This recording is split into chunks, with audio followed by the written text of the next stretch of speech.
For as long as I can remember, I always thought when I have this, I will be happy, or I'll be happy when I buy that. Hi, welcome back to my channel. If you're a new viewer, hey, I'm Tapasya and welcome to Wishful Living.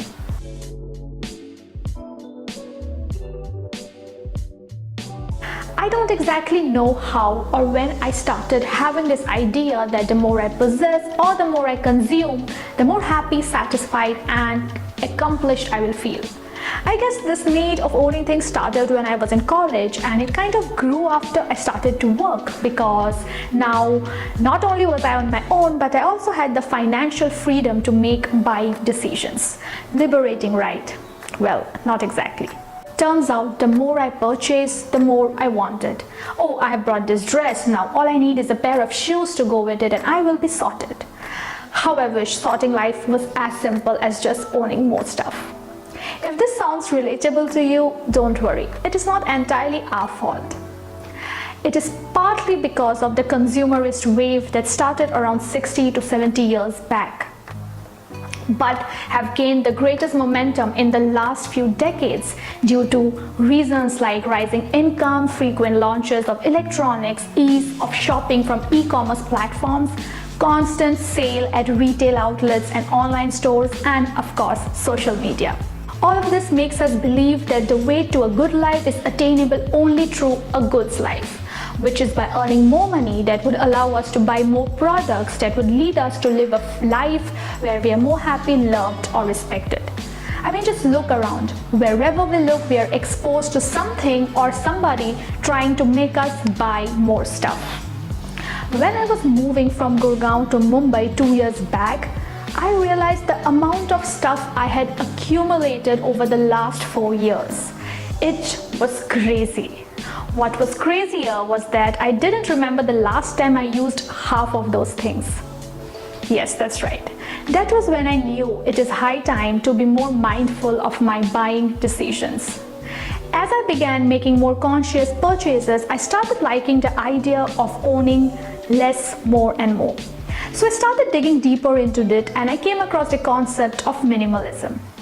At first, it looked pretty appealing to me, but I also thought it was a bit restrictive in some areas and would require me to make a lot of changes in my lifestyle and fit into something.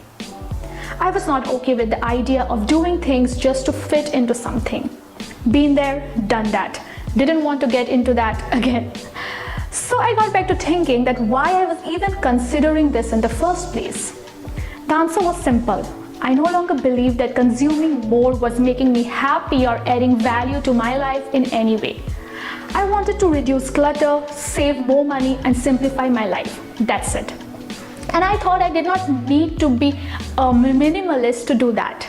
Basically, it just comes down to common sense. So if you too are inclined towards making conscious consumption for the better, here are some quick pointers to begin with. Number 1 is value buying. Buying only when there is a real need. Buying on need basis and not for upgrades, not to be trendy or to impress others. Let's take the example of traditional clothes. Every time we have a wedding to attend or a family function, there are so many of us who have to buy new clothes.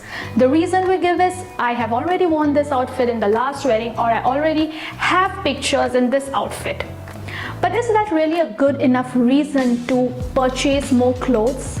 In fact, that would be a terrible investment, because we would be spending so much for something that we will wear once or maybe just twice. So what value are we really buying over here?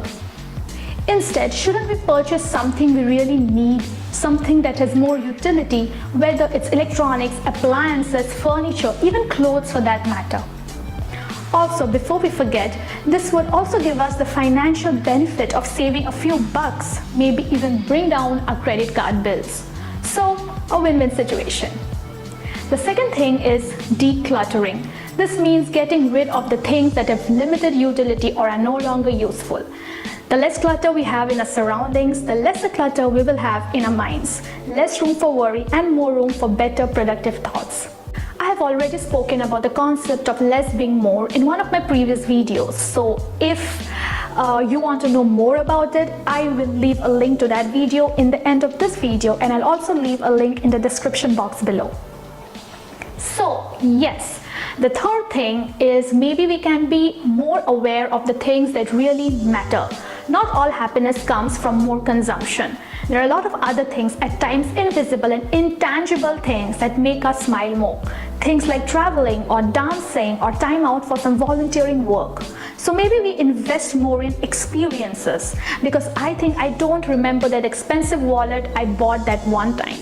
But I definitely remember those midnight adventures with my closest friends, just chatting, laughing, dancing, eating chips in a tiny little hostel room.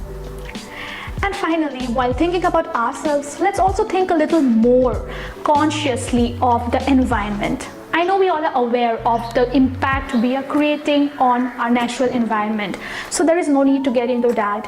But consuming less of everything will benefit the environment as well. I mean, the government has already banned the use of plastic in so many ways. But hey, why does the government need to tell us to be good to our natural environment?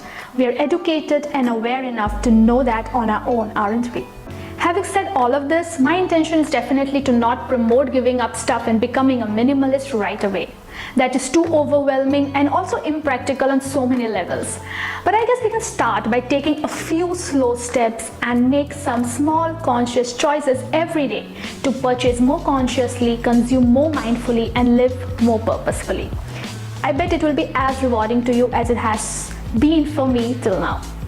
So that's it for today's video, guys. If you like this video, don't forget to give it a thumbs up, and if you have not yet subscribed to my channel and you like my content, obviously, and then do consider subscribing to Wishful Living. I'll see you again next week. Bye bye.